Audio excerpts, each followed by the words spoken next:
Hello दोस्तों, कैसे हो? आपका स्वागत है त्रिपाण स्टडी सेंटर में। आज जो हम करने जा रहे हैं काफ़ी महत्वपूर्ण टॉपिक है सोशल कंट्रोल यानी सामाजिक नियंत्रण। और ये टॉपिक आपके समक्ष जो है हिंदी इंग्लिश दोनों माध्यम में रहेंगे, तो ये काफ़ी महत्वपूर्ण रहेगा हिंदी इंग्लिश दोनों माध्यम के बच्चों के लिए। आज हम सोशल कंट्रोल यानी सामाजिक नियंत्रण के अंतर्गत हर एक बात का एनालाइज करेंगे, समझेंगे, जानेंगे और इसकी जो है हर एक पहलू पर विचार करेंगे। और ये काफ़ी महत्वपूर्ण रहेगा हर एक क्लास के बच्चों के लिए जिनके सिलेबस में सोशल कंट्रोल है यानी सामाजिक नियंत्रण है, उनके लिए ये टॉपिक काफ़ी महत्वपूर्ण होने वाला है। देखा जाए तो टॉपिक स्टार्ट करने से पहले एक बात जो मैं हमेशा कहता हूँ, जिसको आपको सोचना भी चाहिए, विचार भी करना चाहिए और इवन अमल भी करना चाहिए, वो ये है कि जब भी वीडियो देखिए पूरा देखिए, क्योंकि अधूरा जानकारी सदैव खतरनाक होता है। साथ में एक इंपॉर्टेंट बात ये भी रहता है, अगर आप पहली बार वीडियो देख रहे हो तो लाइक शेयर सब्सक्राइब करना मत भूलना, क्योंकि दोस्तों लाइक कीजिएगा तो बनाने वाले का मनोबल बढ़ता है, सब्सक्राइब कीजिएगा तो इससे ये होता है कि जब भी मैं कोई वीडियो डालूंगा उसका नोटिफिकेशन आपको समय रहते मिल जाएगा। और देखिए शेयर का मतलब ये होता है कि आपके थ्रू न जाने किन बच्चों को हेल्प मिल जाए, ये आप भी नहीं जानोगे, इसलिए जो है आप शेयर जरूर करो, ठीक है। व्हाट्सएप स्टेटस पे भी लगाओ। दोस्तों एनएसएस सेंटर जो है कई मानने में बहुत से बच्चों के लिए हेल्पफुल है, चाहे वो 8th क्लास हो, 9th 10th 11th 12th हो, चाहे वो एनआईएस बोर्ड के बच्चे हों, ठीक है, चाहे बीए एमए के बच्चे हो, सभी क्लासों के लिए कुछ ना कुछ जो है त्रिपाण एनएसएस सेंटर में उपलब्ध है। तो इसलिए आपके लिए ज़रूरी है कि आप सब्सक्राइब करके इसको चैनल को जो है सेव कर लो, नहीं तो बाद में अगर रिसर्च करोगे तो शायद आपको ये चैनल प्राप्त ना हो। तो इसलिए सोचना नहीं, विचार नहीं करना है, सब्सक्राइब करके जो है अपने पास सेव करना है। दोस्तों ये तो बात था आपके लिए, लेकिन अब देखते हैं हमारा आज टॉपिक क्या है। According to the social control, next proponents of Jack P. Gibbs. This is important. The next proponents here, Jack P. Gibbs. Gibbs, in 1989 has a redefined to the social control and applied it to be developed a control theory of homicide. They developed a control theory of homicide. Any attempt to be get an individual to do or refrain from doing some things can be considered as attempt at a control. To qualify as a social control, such attempt must be involve three parties. One or more individual intend to be manipulate the behavior of another by or through a third party. James P. Gibbs, this is the most important giving theory here. Gibbs' third party can be actually person or reference to society. The Gibbs third party can be actually person or a reference to society, an expectation or norms. For example, if one party attempt to influence another by threatening to be refer the matter to a third party assumed to have authority is a referential social control. If one party attempt to control another by punishing a third, example, general deterrence here, and it is a form of recursive social control. The presence of third party distinguishes a social control from mere external behavior control and simple interpersonal response here.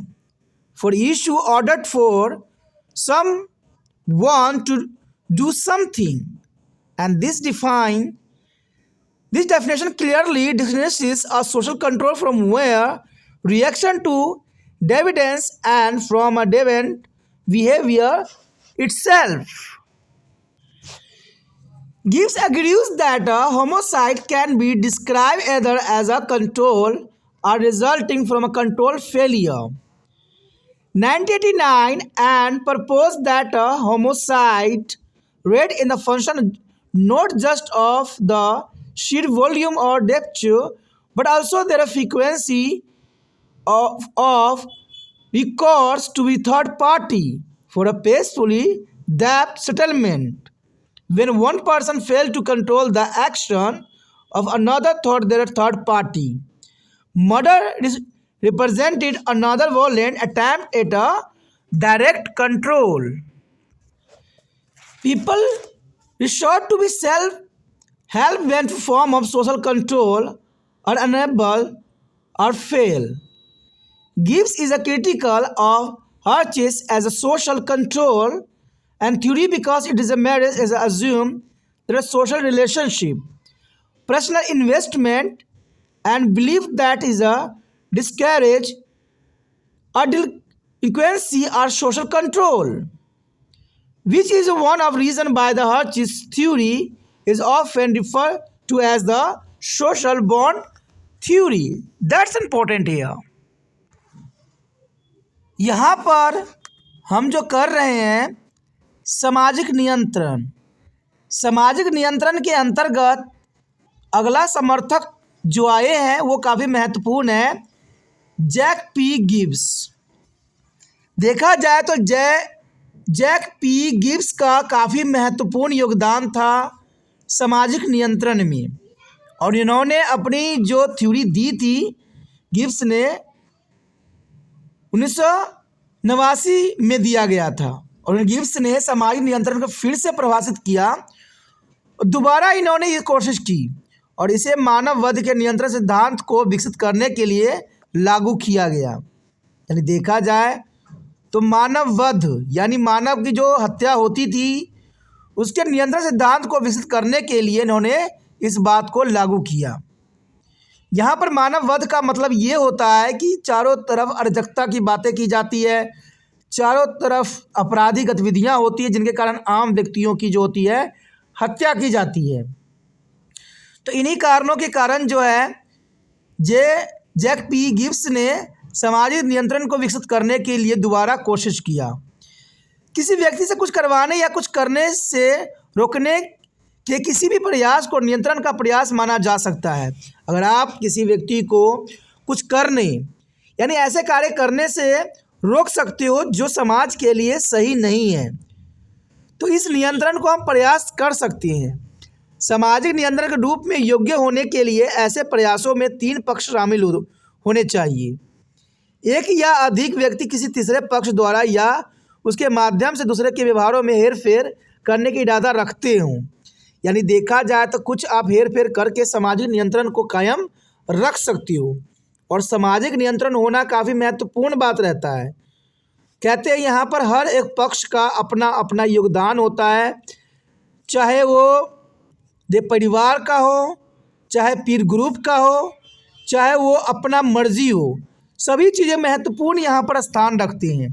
कहते हैं कभी कभी इंसान के इरादे भी उसको गलत रास्तों पर जाने के लिए प्रेरित कर देता है, और ये काफ़ी महत्वपूर्ण बात यहाँ गिब्स ने बताने की कोशिश किया है।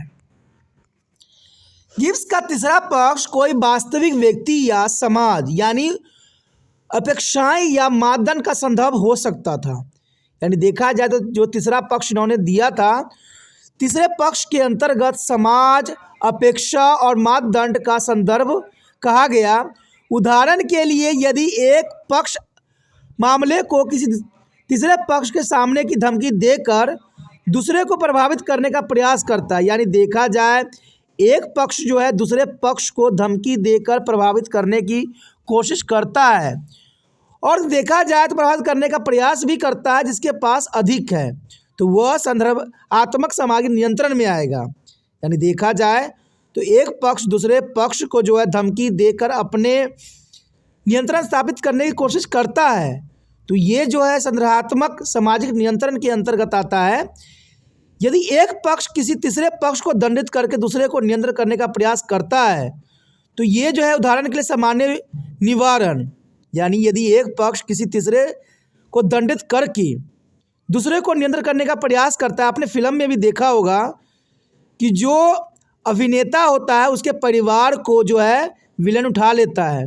यानी यहाँ पर वही बात आ जाती है कि दूसरे व्यक्ति को पकड़ के आप जो है अगले व्यक्ति को जो है आप अपने अधिकार में करने की कोशिश करती हो। तो यही बात है कि एक पक्ष किसी तीसरे को दंडित करके दूसरे को नियंत्रित करने का प्रयास करता हो, तो ये परोक्ष सामाजिक नियंत्रण का एक रूप हो जाता है। यानी इस तरह के नियंत्रण को हम परोक्ष सामाजिक नियंत्रण कह सकते हैं, लेकिन ये गलत कार्य के लिए अधिक यूज़ की जाती है। तीसरे पक्ष की उपस्थिति सामाजिक नियंत्रण को केवल बाहरी व्यवहार नियंत्रण और सरल पारंपरिक प्रतिक्रिया या किसी को भी कुछ करने के लिए आदेश जारी करने से अलग करती है। तो देखा जाए तो गिब्स ने काफ़ी महत्वपूर्ण बात यहाँ पर बताई है और यहाँ पर आपराधिक गतिविधियों की हर एक पहलू को समझाने की कोशिश की गई है। यह परिभाषा स्पष्ट रूप से सामाजिक नियंत्रण को केवल विचलन की प्रक्रिया हो सकती है, यानी सामाजिक नियंत्रण को सिर्फ विचलन की प्रतिक्रिया हो सकती है और स्वयं विचलित व्यवहार से अलग करती है, क्योंकि इससे सिर्फ विचलित ही व्यक्ति होता है। गिब्स का तर्क है कि हत्या को या तो नियंत्रण के रूप में या नियंत्रण विफल के परिणाम स्वरूप वर्णित किया जा सकता है। बात सही है कि हत्या अगर कहीं होती है तो उसका दो मापदंड बनते हैं, या तो वो नियंत्रण के रूप में होगा या नियंत्रण विफल के परिणाम स्वरूप ऐसा देखने को मिलेगा। कोई व्यक्ति को अगर नियंत्रण से बाहर हो जाता है तो ऐसा गतिविधियां कर सकता है, और ये काफ़ी महत्वपूर्ण बात है। और इसी बात को 1989 में प्रस्तावित किया गया था कि हत्या की दर न केवल विवादों के सरारस मात्रा का एक कार्य है, बल्कि सहारा की प्रवृत्ति का भी एक कार्य है। शांतिपूर्ण विवाद समाधान के लिए एक तीसरा पक्ष भी होना चाहिए। यानी यहाँ पर गिब्स ने साफ शब्दों में बात को कहा कि अगर कहीं हत्या होती है तो हत्या के लिए विवाद सबसे बड़ा कारण बन सकता है, और उसके साथ किसी व्यक्ति का सहारे होना, यानी किसी व्यक्ति का सपोर्ट होना भी जो है इस कार्य को अंजाम दे सकता है, और इसमें तीसरा व्यक्ति का हाथ अवश्य होगा। तो बात सही है, हत्या अगर कहीं होती है तो हो सकता है कि वहाँ पर कोई विवाद हो, व्यक्ति ने गुस्से में आकर से किया हो, और हत्या होने का दूसरा पक्ष ये भी होता है कि उस व्यक्ति के समक्ष तीसरे व्यक्ति का हाथ है। आपको पता ही होगा, फिल्मों में देखते ही होंगे कि राजनीतिक पार्टी के सहारा लेकर जो है गुंडे सब गलत कार्यों को अंजाम देती हैं, और जब ये जेल में जाते हैं तो ये मंत्री लोग सब जो है फटाक से उनके नाम का जो है आज़ाद करने का प्रमाण निकाल देते हैं। तो ये बात यहाँ पर गिब्स समझाने की कोशिश कर रहे हैं। जब एक व्यक्ति तीसरे पक्ष के माध्यम से दूसरे कार्य को नियंत्रण करने में विफल रहता है तो हत्या प्रत्यक्ष नियंत्रण को एक हिंसक प्रयास का प्रतिनिधित्व भी करता है। देखिए, ये भी बात काफ़ी महत्वपूर्ण है कि जब एक व्यक्ति तीसरे पक्ष के माध्यम से दूसरे कार्यों को नियंत्रण करने में विफल जब हो जाता है, जब आप किसी व्यक्ति को मनाने में असफल हो जाते हो, तो व्यक्ति क्या करता है, हत्या प्रत्यक्ष नियंत्रण को एक हिंसक प्रयास का प्रतिनिधित्व करता है। तो वो व्यक्ति जो है हत्या का प्रयास करेगा और हत्या भी करेगा, क्योंकि जब आपने इसको मैं एग्जाम्पल दे सकता हूँ, आजकल आप देखते ही होंगे कि कोई व्यक्ति अगर किसी से प्रेम करता है, अगर लड़की प्रेम नहीं करती है तो लड़के जो है क्या करते हैं, गलत कार्य करने लग जाते हैं, उनके साथ गलत व्यवहार करने लग जाते हैं और उनकी हत्या करने की भी कोशिश करती हैं। तो यही बात होता है कि जब आप किसी व्यक्ति को अपने नियंत्रण में रखने में विफल हो जाते हो, तो हत्या का जो है next topic in the next part. If you like it, then please like, share, subscribe and share the video as a possible. Do not think, subscribe and save in your mobile.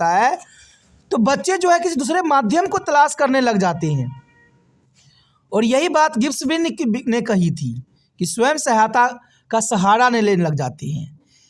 Gibbs और हिर्से के सामाजिक नियंत्रण सिद्धांत को आलोचक है, क्योंकि यह केवल यह मानना है कि सामाजिक रिश्ते, व्यक्तिगत निवेश और विश्वास जो अपराध को प्रोत्साहित करते हैं, यानी हतोत्साहित करते हैं, वह सामाजिक नियंत्रण है। यानी गिब्स जो है हिर्से के सामाजिक नियंत्रण जो दिया था हिर्से ने, उसके आलोचक हैं।